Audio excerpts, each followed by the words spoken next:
बिस्मिल्लाहिर्रहमानिर्रहीम। हाँ जी, capacity building and development, need assessment. तो किसी भी ट्रेनिंग से पहले जो है, कोई भी ट्रेनिंग कंडक्ट करने से पहले क्या है कि आप नीड असेसमेंट करते हैं कि whether you need that training और not. Need assessment is the first step in the instructional design process and if it is not properly conducted, any one or more of the following situation could occur. अगर आप need assessment proper नहीं करते तो क्या problems आ सकते हैं?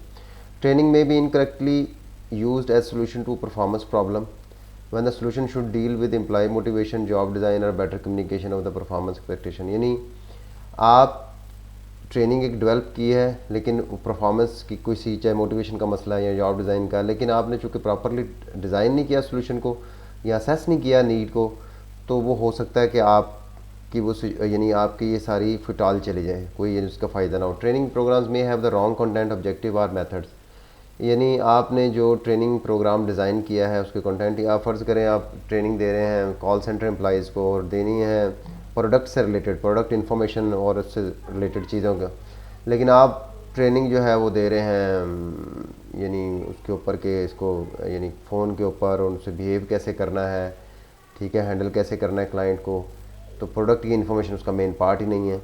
तो need assessment बहुत ज़रूरी है कि आपकी सिचुएशन क्या है, उस सिचुएशन में किस तरह की ट्रेनिंग चाहिए। Trainings may be sent to training program for which they do not have the basic skill, prerequisite skill or confidence needed to learn। मसलन एक बड़ी कोई हाई फाई कंप्यूटर से रिलेटेड ट्रेनिंग है और आप जिन लोगों को भेज रहे हैं उनके पास बेसिक कंप्यूटर ऑपरेट करने की स्किल नहीं है या उन्होंने ऑपरेट ही कभी नहीं किया, ठीक है। तो ये चीज़ें बड़ी इंपॉर्टेंट है ट्रेनिंग नीड असेसमेंट में। Training will not deliver the expected learning behaviour change और financial result that the company expect. तो ट्रेनिंग का डेफिनेटली ट्रेनिंग के ऑब्जेक्टिव होते हैं कि आपने कोई लर्निंग उन्हें देनी है, उनके बिहेवियर में कुछ, जैसे मैंने बताया ना, फ्रंट लाइन एम्प्लॉयज़ जो होते हैं, कस्टमर को जो डील कर रहे होते हैं या कॉल सेंटर वाले जो होते हैं, तो उनके बिहेवियर को मैनेज करना होता है। ज़ाहिर है हर तरह का कस्टमर आपके पास आ रहा है या उसका कोई फाइनेंशियल बेनिफिट अगर आपकी ट्रेनिंग का हो रहा है, सेल्स इंक्रीज़ करने के लिए सेल्स वालों को आपने दी है, तो अगर आप ट्रेनिंग ठीक, नीड असेसमेंट ठीक नहीं हुई भी, तो आप रिजल्ट्स आपके पास नहीं आएंगे। Money will be spend on training programs that are unnecessary because they are unrelated to the company's business strategy. तो आपने अगर नीड असेसमेंट ठीक नहीं की और आपकी एक बिजनेस स्ट्रेटजी है, कॉर्पोरेट लेवल पे कॉर्पोरेट स्ट्रेटजी है, तो उस स्ट्रेटजी को सामने रख के और जो डेफिशिएंसीज हैं उनको सामने रख के, अपने टारगेट को सामने रख के आपने ट्रेनिंग डिज़ाइन करनी है ना। तो अगर आप वो ट्रेनिंग नीड असेसमेंट ठीक नहीं हुई, ऑब्जेक्टिव ठीक तरह डिफाइन नहीं हुए, डायरेक्शन ठीक नहीं है, तो वो सारा जो है वो पैसा ज़ाया होगा क्योंकि आपको रिक्वायर्ड जो रिजल्ट्स हैं वो नहीं मिलेंगे। अच्छा, causes and outcome of needs assessment, कि नीड असेसमेंट जब आप करते हैं तो उसकी काजेज़ क्या हैं, ठीक है, और उसके आउटकम्स क्या हैं। आप जैसे ये देखें ना, लेफ़्ट साइड पे आपने देखा लैक ऑफ बिजनेस स्किल है, ठीक है, पुअर परफॉर्मेंस है, आप देख रहे हैं कि परफॉर्मेंस ठीक नहीं है, इस वजह से आपने फील किया कि अब इनको ट्रेनिंग की ज़रूरत है, ठीक है। इसी तरह न्यू टेक्नोलॉजी कोई मार्केट में आई है या आप लोगों ने अपने कंपनी में इंस्टॉल की है, तो उसके लिए ज़रूरत है ट्रेनिंग की, ठीक है। कस्टमर रिक्वेस्ट करता है, कोई नई प्रोडक्ट डेवलप करनी है, ठीक है। कस्टमर डिससेटिस्फाइड है, ठीक है, तो आपने फील किया कि नहीं, अब एम्प्लॉइज़ को, जो फ्रंट एंड एम्प्लॉइज़ हैं, उनको ट्रेनिंग की ज़रूरत है। रिड्यूस स्क्रैप, आप ऑपरेशन डिपार्टमेंट में आप देखते हैं कि वेस्टेज ज़्यादा आ रहा है, तो उसके लिए आप फील करते हैं कि ये जो अब इनको ट्रेनिंग की ज़रूरत है ताकि स्क्रैप कम से कम प्रोड्यूस हो, इस तरह क्वालिटी इंप्रूव करने के लिए हो सकती है। और कंटेक्स्ट क्या है, ऑर्गेनाइजेशन एनालिसिस हो सकता है, पर्सन एनालिसिस हो सकता है, टास्क एनालिसिस हो सकता है। ये तीन चीज़ें हमें जिनमें ट्रेनिंग चाहिए होगी ना, इस तीन चीज़ों को सामने रख के फिर डिज़ाइन करेंगे। कॉन्टेक्स्ट ये है। आउटकम्स क्या है, ट्रेनिंग जब दें, what training need to learn, trainees need to learn, who receives training, ठीक है, किन एम्प्लॉय, आप फ़र्ज़ करें मिडिल लेवल मैनेजर्स को दे रहे हैं, एम्प्लॉइज़ को दे रहे हैं, टॉप मैनेजमेंट को दे रहे हैं, what training method is appropriate, ठीक है। जब आप नीड एनालिसिस करेंगे, असेसमेंट करेंगे, तो आप ये डिसाइड करेंगे कौन सा ट्रेनिंग मेथड जो है वो अप्रोप्रिएट है, वो आगे हम देखेंगे। फ्रिक्वेंसी ऑफ ट्रेनिंग कितनी दफ़ा देनी चाहिए, 2 माह में 1 दफ़ा, साल में 1 दफ़ा, ठीक है, ये सारी इधर आउटकम्स हैं, ठीक है। How to facilitate the transfer of training, कैसे ट्रेनिंग देंगे, ठीक है। शुड बी वैल्यूएटेड, ठीक है, ऑब्जेक्टिव्स होंगे तो उनके अगेंस्ट आपने वैल्यूएट करनी है और किस तरह करनी है, ऑन द जॉब करनी है, कोई टेस्ट लेंगे, एग्ज़ाम करेंगे, क्या करेंगे। तो ये सारा ट्रेनिंग किन वजह से हो सकती है, क्या क्या रीजंस कॉजेज़ हो सकती हैं, और उस नीड असेसमेंट के जो आप कर रहे हैं उसके आउटकम्स क्या हो सकते हैं।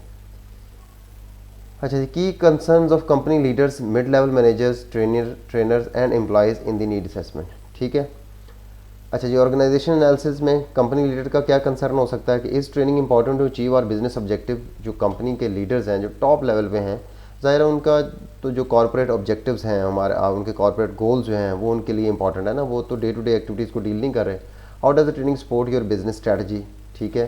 तो अपर लेवल की सारी चीज़ें कंपनी लीडर्स देख रहे होंगे। Middle level manager, do I want to spend money on training, how much, ठीक है, ज़ाहिर है उन्होंने बजट एलोकेशन और ये सारे काम करवाने। How will training and development help meet our business goals, ठीक है। जाहिर है कि जो कॉर्पोरेट लेवल के गोल्स होंगे या ऑब्जेक्टिव, उन्हीं से बिजनेस के गोल्स और ऑब्जेक्टिव्स निकलेंगे, डिपार्टमेंट के ऑब्जेक्टिव्स निकलेंगे, डिफरेंट फंक्शनल जो डिपार्टमेंट्स होते हैं। Trainers, do I have the budget to buy training services, ठीक है। विल मैनेजर सपोर्ट ट्रेनिंग, ठीक है, ये ट्रेनर से रिलेटेड उसके कंसर्न है। Employee, is learning reward, can I advance my career, does my manager encourage and allow to attend training, ठीक है। तो ये सारी चीज़ें एम्प्लॉय के कंसर्न की हैं। तो आपने जब नीड असेसमेंट करनी है और उसके ये कंसर्न जहन में रखने हैं, इन कंसर्न्स को एड्रेस करना है, ये बहुत ज़्यादा इंपॉर्टेंट है कि हर लेवल के जो हैं लोग उनको उनके कंसर्न्स को एड्रेस किया जाए और उसके जो मेन कंसर्न्स हैं उनको उन तक पहुंचाया जाए कि इसका क्या फ़ायदा होगा। अच्छा जी, पर्सन एनालिसिस, ये था ऑर्गेनाइजेशन एनालिसिस। तो पर्सन एनालिसिस में लीडर्स जो हैं, डू एम्प्लॉय स्पेसिफिक फंक्शन और बिजनेस यूनिट नीड ट्रेनिंग, ठीक है। What do employees need to do to accomplish the business objectives. इसी तरह मिडिल लेवल मैनेजर हैं, who should be trained, manager, professionals, core employees, ठीक है ना। तो उनका मिडिल लेवल मैनेजर का ये कि देनी ट्रेनिंग किनको है, मैनेजर्स को देनी है, प्रोफेशनल्स को देनी है, फ्रंट लाइन एम्प्लॉयज़ को देनी है, कॉल सेंटर वालों को देनी है, ऑपरेशन डिपार्टमेंट, ये सारी चीज़ें उनके कंसर्न की है पर्सन एनालिसिस में। How will identify which employees need training, ठीक है ना। इसमें सारी चीज़ जो है वो इससे रिलेटेड है, एम्प्लॉयज़ या पर्सन से रिलेटेड है। Do I want to learn, can I learn the training content, will the content be valuable to me, ठीक है। ये भी उसी ये पर्सन से रिलेटेड है कि हर पर्सन के अपने ये कंसर्न होंगे, ये क्वेश्चन होंगे, ठीक है। क्या ये मैं ट्रेनिंग ले भी सकता हूँ, कर भी सकता हूँ कि नहीं, ठीक है। इसकी कोई वैल्यू भी होगी मेरे लिए, कल को मुझे कोई प्रमोशन या किसी परफॉर्मेंस में मेरी इंपॉर्टेंट होगी जो कि रिजल्टेंटली डेफिनेटली उसका फिर मतलब यही होता है कि कोई प्रमोशन हो। Task analysis, does the company have people with the knowledge, skills and abilities of competency need to compete in the market place, ठीक है। ये बात हो रही है लीडर्स के। इस तरह middle manager, for what jobs can training make the biggest difference in product quality और कस्टमर सर्विस, ठीक है। मिडिल मैनेजर जो होते हैं उनका तो यही कंसर्न होगा, ये मैनेजर जो होंगे या डायरेक्टर्स जो होंगे, कि भाई ये जो कुछ डिफरेंस भी आएगा प्रोडक्ट क्वालिटी में, कस्टमर सर्विसेज में, इस टास्क के अगेंस्ट हम ट्रेनिंग देंगे। For what task should employees be trained, what knowledge skills abilities are characteristics are necessary, ठीक है। ट्रेनर्स का ये कंसर्न है। What knowledge skill task are competency do I need for my current job, ठीक है। आप जो भी जॉब कर रहे हैं, ऑपरेशंस में हैं, फाइनेंस में हैं, आप सेल्स में हैं, मार्केटिंग में है, किसी भी उसमें है, तो आपको इस ट्रेनिंग का क्या फ़ायदा होगा, फ्यूचर जॉब का, माई कैरियर में इसमें क्या होगा, तो ये उसके कंसर्न होंगे एम्प्लॉय के। इसी तरह advantages and disadvantage of need assessment technique, तो डिफरेंट टेक्निक्स यूज़ होती हैं नीड असेसमेंट के लिए, ठीक है। उसको हम देखते हैं। ऑब्जर्वेशन, ऑब्जर्वेशन क्या है, generate data relevant to work environment, minimizes interruption of work. Observation ये है कि फ़र्ज़ करें आपने, यानी डेटा कलेक्शन की एक टेक्निक है कि आप बैठे हैं एक ऑपरेशन डिपार्टमेंट में, आप एक साइड पे आराम से बैठ गए हैं एज अ साइलेंट ऑब्जर्वर, और आप देख रहे हैं कि काम कैसे हो रहा है, ठीक है। और उसको ऑब्ज़र्व करके आप अपने नोट्स बना रहे हैं, डेटा देख रहे हैं कि अच्छा ये काम ऐसे हो रहा है, ये ऐसे हो रहा है। उसमें से फिर आप निकालते हैं कि इस आप अपनी ऑब्जर्वेशन देते हैं कि ये काम ऐसे होता है, और फिर बाद में उसको अगेंस्ट ट्रेनिंग दी जाए, आप आइडेंटिफाई करते हैं यहाँ प्रॉब्लम है, यहाँ नहीं है। नीड स्किल्स, डिसएडवांटेज क्या है इस टेक्निक का कि ऑब्जर्वेशन भी वही बात है कि ये स्किल्ड जो रिसर्चर्स होते हैं जो उनका काम है ना कि कौन से पॉइंट इंपॉर्टेंट कौन से नहीं, तो स्किल्ड ऑब्जर्वर होना चाहिए। एम्प्लॉइज़ बिहेवियर में be affected by being observe. दूसरी ये इंपॉर्टेंट डिसएडवांटेज है कि जब आप ऑब्जर्व कर रहे होते हैं किसी को, तो नेचुरली उनका बिहेवियर थोड़ा सा डिफरेंट होता है कि उनको पता होता है हमें ऑब्जर्व कर, चाहे आपने कैमरा लगा दिया, ठीक है, तो बिहेवियर थोड़ा चेंज हो जाता है। सर्वे जो ये पेज के ऊपर आप एक सर्वे बनाते हैं और वो फिल करवा लेते हैं, उसकी बात हो रही है। ये हम फिल में पीएचडी में लोग सारे ज़्यादातर सर्वे से ही डेटा कलेक्ट कर रहे होते हैं।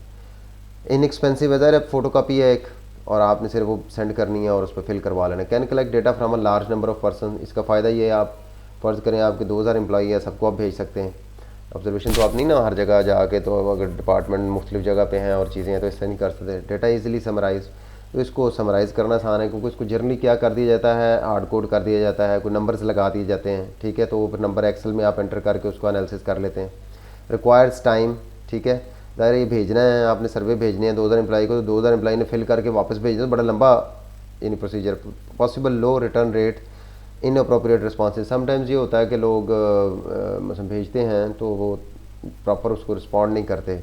एमफिल पीएचडी में तो ये बहुत ज़्यादा होता है, लेकिन चूंकि आप वहाँ अगर कंपनी की बात करें, एम्प्लॉइज़ हैं, तो वहाँ ये हो सकता है कि रिटर्न रेट ठीक रहे, क्योंकि ज़ाहिर है आपको ऑर्डर आए।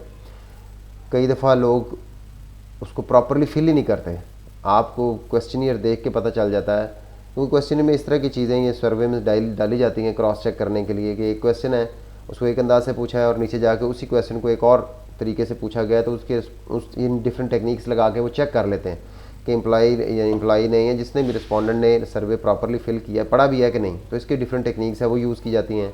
लैक्स डिटेल, सिंपल क्वेश्चन है और नीचे वो स्ट्रांगली एग्री, डिसएग्री और इस तरह की सिंपल, आप सिर्फ वो ट्रू फॉल्स टाइप इस तरह की चीज़ें आप कर सकते हैं, टिक लगाने, और ये वो अपनी डिटेल नहीं दे सकते। उन्होंने कोई क्वेश्चन पूछा है तो आप बस उसके नीचे जो रिस्पांस दिए होंगे फिक्स, जैसे अक्सर हमारे ये लिकट स्केल एक यूज़ होता है, strongly agree, disagree, neutral, strongly disagree etcetera, उनको टिक करना होता है, तो आप डिटेल नहीं दे सकते। Only provides information directly related to question asked, ठीक है, तो आप जो कॉन्टेक्स्ट की इन्फॉर्मेशन नहीं दे सकते, सिर्फ जो क्वेश्चन है उसको ही आपने करना है। कॉन्टेक्स्ट समटाइम्स बड़ा इंपॉर्टेंट होता है। Interview is good at uncovering details of training needs as well as causes of the solutions to perform. Interviews क्या है कि आप एम्प्लॉय से डायरेक्ट इंटरव्यू करते हैं, ठीक है। इसमें देखें ना आप, ये इसमें कॉन्टेक्स्ट की बात हो सकती है, बहुत सी डिटेल दी जा सकती है, क्योंकि फिक्स्ड रिस्पॉन्सेज नहीं है। आप क्वेश्चन कर रहे हैं, आपको कोई बात और उसको एक्सप्लोर करना चाहते हैं तो आप उसको रिपीट कर लेंगे, या उसका कोई प्रोब कर लेंगे, कोई ऐसा क्वेश्चन करेंगे जो प्रोबिंग में आए। Can explore unanticipated issues that come up, और ऐसे एंटिसिपेटेड इशूज़ ऐसे हो सकता है कि जो आपके जहन में नहीं है, लेकिन ड्यूरिंग डिस्कशन आपने ये इंटरव्यू के दौरान आपको पता लगा नहीं, ये भी रीज़न हो सकती है। क्वेश्चन कैन बी मॉडिफाइड, ठीक है, तो इसके फिक्स नहीं है, जनरली तो एक बना ली जाती है एक इंटरव्यू गाइड, लेकिन आप अगर फील करते हैं किसी एक इशू पे ज़्यादा बात करनी है तो आप उसको चेंज कर सकते हैं एज़ पर रिस्पॉन्स के, रिस्पॉन्स कैसा आ रहा है। टाइम कंज्यूमिंग, ये ज़ाहिर है टाइम कंज्यूमिंग इंटरव्यू करना। आप 30-40 मिनट का अगर एक आप इंटरव्यू करते हैं और फिर उसके बाद एनालिसिस के लिए उसको, ये देखें लिखा है डिफ़िकल्ट टू एनालाइज, क्योंकि जो तो सर्वे में आता है उसको तो हार्ड कोड कर लेते हैं वो 1 2 3 फॉर्म में और एक्सेल में डाल के, और उसके और डिफरेंट सॉफ्टवेयर है उसमें कर लेते हैं, लेकिन इसमें ये जो टेक्स्ट को एनालाइज करना है बड़ा मुश्किल होता है। इंटरव्यू किया, उसको ट्रांसक्राइब किया जाता है, टेक्स्ट में कन्वर्ट किया जाता है, और फिर मतलब 50 इंटरव्यू किए हैं तो उन सब को फिर आपस में एनालाइज करना ना एक टफ़ है एज़ कम्पेयर टू सर्वेज। उसमें तो स्टैट यूज़ हो जाती है, स्टैटिस्टिकल मेथड यूज़ होते हैं, इसमें मुश्किल काम है। नीड स्किल्ड इंटरव्यूअर्स, ठीक है ना, इधर भी इंपॉर्टेंट ये है कि इंटरव्यूअर्स को समझ हो इस बात की, उसकी स्किल हो, एक्सपीरियंस, ऐसे नहीं कि किसी को लगा दें तो वो रेलेवेंट क्वेश्चन ही ना पूछे, या एक क्वेश्चन है तो वो जो अगर उसको 2 मिनट देने की ज़रूरत थी तो उसको उसने 10 मिनट दिए हुए। Threatening to can be threatening to SMEs, difficult to schedule, SMEs provide only such information that think you want to hear, ठीक है, इसको शेड्यूल ज़ाहिर अगले का भी टाइम है, आपका भी है। SMEs को ये होता है कि भाई हमसे वो इन्फॉर्मेशन ना ले रहे हों, ठीक है, तो इस तरह की चीज़ें इसी वजह थोड़ा मुश्किल है। Focus group, crowd sourcing, use with complex और controversial issues with one person may be unable or unwilling to explore. अच्छा, फोकस ग्रुप भी is a type of interview, लेकिन वहाँ पे 2 4 5 लोग होंगे, एक आप बैठे हैं जो है और उनसे डिस्कस कर रहे हैं, ठीक है, फोकस ग्रुप बना लिया, ठीक है, तो वो फिर इस तरह के कामों के लिए use. Questions can be modified to explore, वही इंटरव्यू की तरह। Reduces risk and training based on need assessment will be rejected by the stake holders, ठीक है ना, ये सारी चीज़ें। इसके लॉस क्या है कि टाइम कंज्यूमिंग टू ऑर्गेनाइज, ठीक है, ये भी इंटरव्यू की तरह इसका टाइम कंज्यूमिंग है, आपने ग्रुप लेना है, उनके टाइमिंग का मसला होगा, उनको एक जगह इकट्ठा करना है, ठीक है, और फिर उनकी टाइमिंग, ज़ाहिर अगर आपकी कंपनी में ही जॉब कर रहे हैं सारे तो फिर भी उनकी टाइमिंग का इशू है। Group members provide only information they think you want to hear. दूसरी जो प्रॉब्लम ये है, अगर आप ही कंपनी है और आप ही ले रहे हैं तो वो जनरली थोड़ा सा बायस इस सेंस में होते हैं कि वो साफ साफ और अच्छी अच्छी हर चीज़ गुड जो है ना इस तरह की इन्फॉर्मेशन देती है कि उनके खिलाफ ना कहीं यूज़ हो। इसी तरह डॉक्यूमेंटेशन है, good source of information on procedure, objectives, good source of task information, ठीक है ना, तो डॉक्यूमेंटेशन, टेक्निकल मैनुअल जो आपकी कंपनी से रिलेटेड है, उस टास्क से रिलेटेड है, ये भी एक सोर्स हो सकता है कि जहाँ से आप डेटा ले लें। You may be unable to understand technical language, materials में बी ऑब्सोलीट, तो आपके लिए प्रॉब्लम ये हो सकता है कि टेक्निकल अगर है तो आप, अगर आप टेक्निकल नहीं तो आपके लिए लैंग्वेज का इशू आएगा नीड असेसमेंट करते वक्त। मटेरियल्स में भी ऑब्सोलीट, पुराना लिखा हुआ तो दोबारा अपडेट ही नहीं हुए। Online technology, objective, minimize interruption of work, ठीक है, इसके फ़ायदे क्या हैं, तो आप चूँकि ऑनलाइन मेल कर दी, या जैसे आजकल गूगल फॉर्म बने हुए हैं उस पर मेल करके लोग लिंक भेज देते हैं, रिक्वायर्स लिमिटेड ह्यूमन इन्वॉल्वमेंट, ठीक है, इसमें ये आसानी है कि आप ईमेल की और सबको पहुंच गया और उसका लिंक चला गया, वहाँ जाके आपने फिल कर दिया। May threaten employees, manager may use information to punish rather than train कि अगर आपने कोई ऐसी बात कर दी है जो हो सकता है उस डिपार्टमेंट में मैनेजर के अगेंस्ट जाती हो कि ये एफिशिएंसी इस वजह से नहीं हो रही, तो वो लोग डरते हैं फिर कि ये हमारे खिलाफ यूज़ ना हो, क्योंकि उसका रिकॉर्ड तो जाना ना, और आपके पास आया है प्रॉपर ऑनलाइन आपने किया है। Limited to jobs requiring interaction with customer via computer और फ़ोन, ठीक है। तो ये इसके disadvantage. Historical data reviews, historical data reviews company के, ऑर्गेनाइजेशन के, ये नहीं कि यानी मुल्क की बात नहीं हो रही। Provides data related to performance and practices, कि जो पहले आपके पास डेटा मौजूद है कंपनी का उसको आप देखें। अवेलेबल डेटा में भी इनएक्यूरेट, इनकम्प्लीट और नॉट फुली रिप्रेजेंट परफॉर्मेंस। तो ये हो सकता है रिकॉर्डिंग के टाइम पे वो डेटा रिकॉर्डिंग भी आपकी इतनी अच्छी ना हो, प्रैक्टिस, और इनएक्यूरेट हो या कंप्लीट ना हो, कुछ चीज़ें हैं कुछ नहीं हैं, ठीक है। परफॉर्मेंस जो आप देखना चाह रहे हैं वो फुली रिप्रेजेंट हो ही नहीं रही उस डेटा से। तो ये है डिफरेंट उसके मेथड्स और उनके pros and cons. There are 3 elements of need assessment, organization analysis, person analysis and task analysis, ठीक है। ये हमने पीछे देख लिया कि 3 ये मेजर चीज़ें हैं नीड असेसमेंट जब आपने करनी है, ट्रेनिंग नीड असेसमेंट, तो इन 3 चीज़ों को देखना है। Figure 3.2 illustrates the need assessment process in practice. Organizational analysis, person analysis and task analysis are not conducted in any order, ठीक है। ये कोई लाजमी नहीं है कि एक ऑर्डर हो, ये तो आपकी रिक्वायरमेंट पे है। हो सकता है आप टास्क एनालिसिस पे जा रहे हो, टास्क और पर्सन एनालिसिस वैसे इकट्ठे ही हो जाते हैं। The question of whether time and money are devoted to training is contingent on the result of organizing person and task analysis. इसके बाद फिर आपने डिसाइड करना ना कि कितने पैसे लगने हैं, ट्रेनिंग कैसी देनी है, और ये बड़ी इंपॉर्टेंट चीज़ है। अगर आप ये चीज़ें नहीं करते, ये नीड असेसमेंट उसके प्रॉपर जो मेथड्स है उनको नहीं, उनके प्रॉज एंड कॉन्स को देखते हुए, अपनी सिचुएशन देखते हुए, टेक्नोलॉजी अपनी हर चीज़ देखते हुए, फिर आपने ये डिसाइड करना है कि हाँ भी इसके ऊपर हमने पैसे लगाने हैं, इफेक्टिव होगी नहीं होगी। While anyone analysis can indicate the need for training, companies need to consider the information from all 3 types of analysis before the decision is made to devote time and money. कि वैसे तो एक भी आप organisation analysis कर लिया है, task कर लिया है, या पर्सन एनालिसिस कर दोगे तो वो भी इंडिकेट कर सकता है, लेकिन कोशिश ये करनी चाहिए कि इन सब को लेके, इन सब से इन्फॉर्मेशन लेके फिर decide, that would be the best decision, क्योंकि आपने हर डायमेंशन को सामने रख लिया, ठीक है ना। Because organization analysis concern with identifying whether training suits to company strategic objective and whether the company has the budget, time and expenses for training, the context of the training it is usually conducted first, ठीक है। Person analysis and task analysis are often conducted at the same time because it is difficult to determine whether performance deficiencies are training problem without understanding task and work environment, ठीक है। तो ये सारे interrelated हैं। Person और task analysis आप एक ही time पे कर लेते हैं, ऑर्गेनाइजेशन एनालिसिस आप पहले करते हैं, ठीक है। तो ये इस तरह यानी कि परफॉर्म होगा। ये देखें जी figure 3.2 the need assessment process. देखें एक तरफ ऑर्गेनाइजेशन एनालिसिस है कि आपका स्ट्रेटेजिक डायरेक्शन क्या है कंपनी की, मैनेजर की सपोर्ट कितनी है, पीयर्स और एम्प्लॉइज़ फॉर ट्रेनिंग एक्टिविटीज़, ठीक है। ट्रेनिंग रिसोर्सेज अवेलेबल हैं, आपने ज़ाहिर एक ट्रेनिंग कंडक्ट करानी तो उसके रिसोर्सेज हैं अवेलेबल। पर्सन एनालिसिस में उसकी करेक्टर इनपुट क्या है, आउटपुट क्या है, यानी वो क्या चीज़ें यूज़ कर रहा है, प्रोड्यूस क्या कर रहा है, ठीक है। चाहे वो परफॉर्मेंस की सेल्स डिपार्टमेंट में हो, चाहे ऑपरेशन में हो, कंज्यूमर फीडबैक क्या है। Task analysis for competency model, ठीक है, वर्क एक्टिविटी, नॉलेज, पर्सन, ये सारी चीज़ें जो हैं आपने देखनी है। मेथड जो है ट्रेनिंग एंड डेवलपमेंट, एवेलुएशन है, लर्निंग एनवायरनमेंट, ट्रांसफॉर्म ट्रेनिंग, हर चीज़ को कंसीडर करना है। तो जब ये तमाम चीज़ों को आप कंसीडर करेंगे तो बहुत चांस है कि आपकी जो वो ट्रेनिंग है वो यूज़लेस नहीं होगी, वो डायरेक्शनलेस नहीं होगी, आपके पैसे बजट ज़ाया नहीं होगा, टाइम इतना ज़ाहिर ट्रेनिंग में लगना है वो टाइम ज़ाया नहीं होगा। तो ये ट्रेनिंग नीड असेसमेंट बहुत इंपॉर्टेंट है। आप विदाउट अगर इसके असेसमेंट के आप स्टार्ट करेंगे तो हो सकता है कि सब ज़ीरो हो जाए। Thank you ji.